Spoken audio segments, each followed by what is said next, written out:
Assalamualaikum warahmatullahi wabarakatuh. Perkenalkan, kami dari kelompok 3, Biologi Sel kelas A. Di sini kami akan mempresentasikan get atau kanal di membran sel, yaitu aquaporin dan ligan. Sebelumnya, kami akan memperkenalkan diri terlebih dahulu. Perkenalkan, nama saya Hana Atika Aziz Iksanda, NIM 21613022. Next.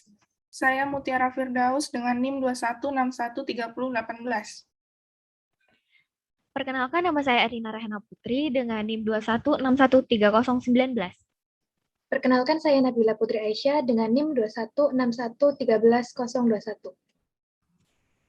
Perkenalkan, nama saya Fitra Tunisa Nurbayani dengan NIM 21613025.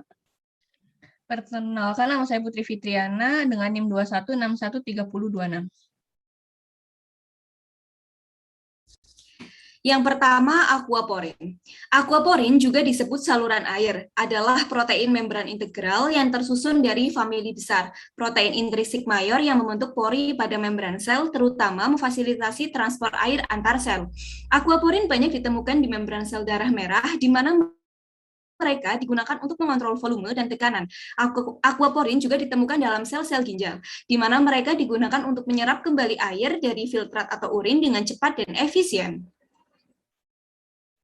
Protein aquaporin tersusun atas berkas 6 helix min alpha transmembran. Daerah bagian dalam aquaporin terdiri dari neurous yang dilapisi dengan asam amino hidrofilik. Next. Selanjutnya ada fungsi aquaporin, di mana aquaporin secara selektif menyalurkan molekul air ke dalam dan keluar sel. Sembari mencegah lewatnya ion dan zat terlarut lainnya, juga dikenal sebagai saluran air. Aquaporin merupakan protein pori membran integral. Molekul air melintas melalui pori saluran dalam satu berkas. Keberadaan saluran air meningkatkan permeabilitas membran untuk air. Saluran air ini juga penting untuk sistem transport air dalam tubuh tumbuhan dan toleran terhadap tekanan kekeringan serta garam yang tinggi. Next. Selanjutnya yang terjadi di kanal aquaporin. Aquaporin atau bisa disebut dengan AKP2 terekspresi paling banyak di ductus Collingates ginjal. Selain pada ginjal, organ lain yang mengekspresi AKP2 adalah testis.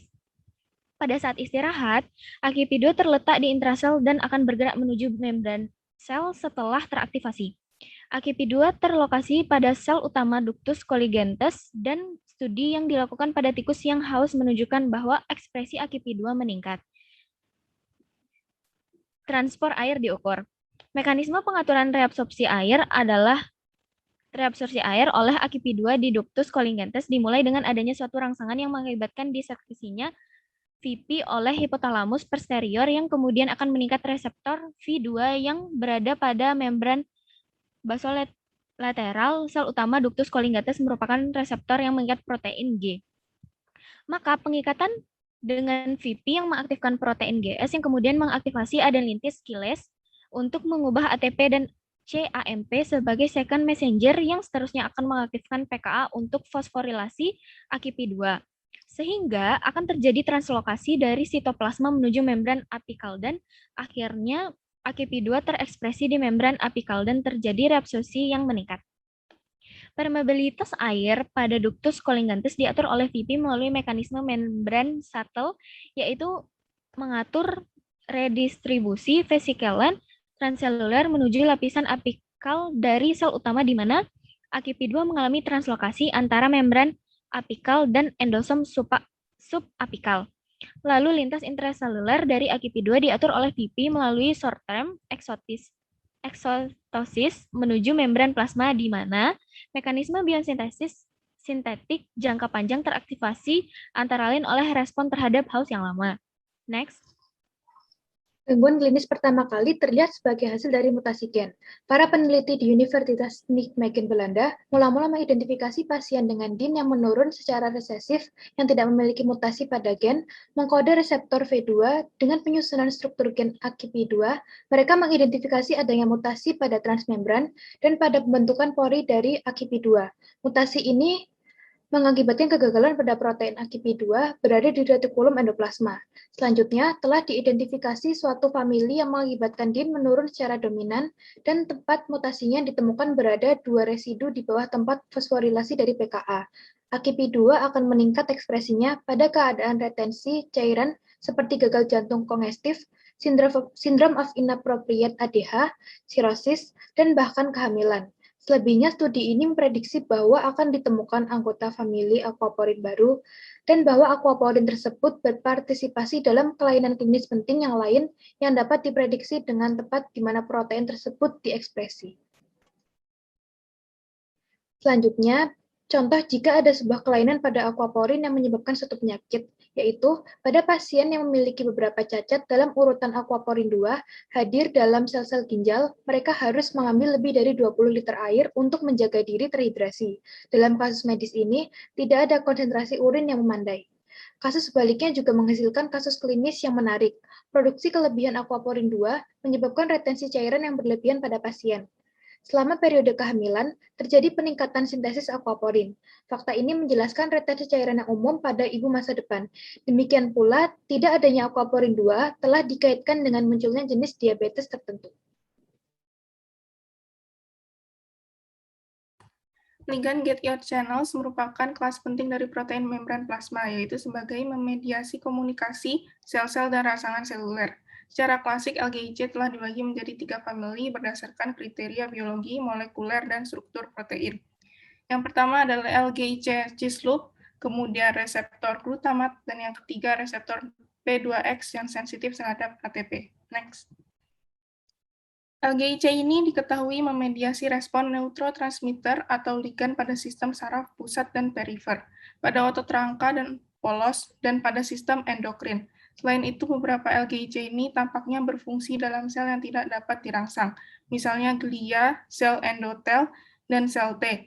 Di antara LGIC ini, contoh terapeutik paling dikenal di antara GABAA, 5-HT3, asetil kolinikotinat, dan reseptor glutamat yang sensitif terhadap NMDA.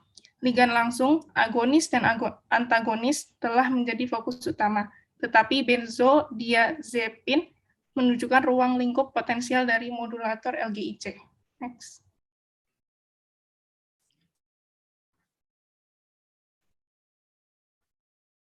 Reseptor saluran ion gerbang ligan disebut sebagai saluran ion yang digabungkan dengan domain pengikat ligan dalam domain ekstraseluler reseptor.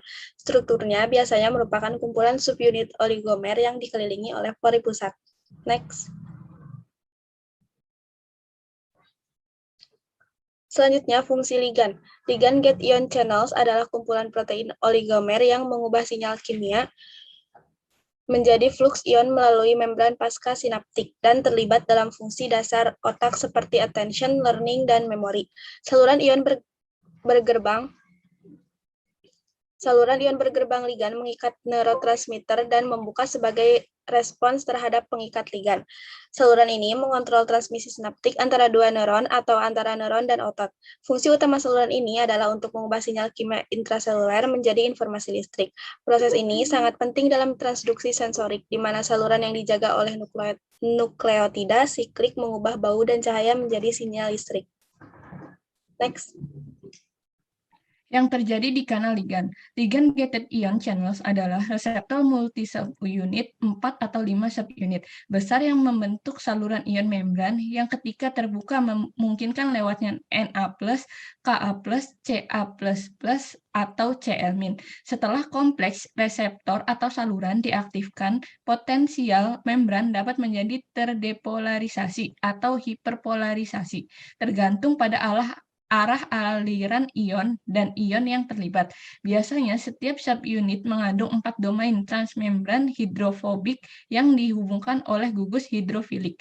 Aktivasi saluran ini menyebabkan respon cepat MSEC, memungkinkan ion mengalir menuruni gradien elektrokimianya. Reseptor kolinergik nikotinan GABAA dan 5-hidroksipetamin 3, 5-HT3 adalah contoh situs saluran ion gerbang ligan. Jika ada sebuah kelainan pada ligan yang menyebabkan suatu penyakit, yaitu beberapa penyakit timbul dari fungsi abnormal saluran ion ligan gated. Sebagai contoh, overaktivasi reseptor glutamat NMDA memungkinkan masuknya CA2+, yang menyebabkan aktivasi jalur apoptosis dan neutrosisitas, suatu proses yang mungkin berperan dalam banyak gangguan neurodegeneratif. Baiklah, sekian presentasi dari kami. Mohon maaf apabila ada kesalahan dan kekurangan. Terima kasih atas perhatiannya. Wassalamualaikum warahmatullahi wabarakatuh.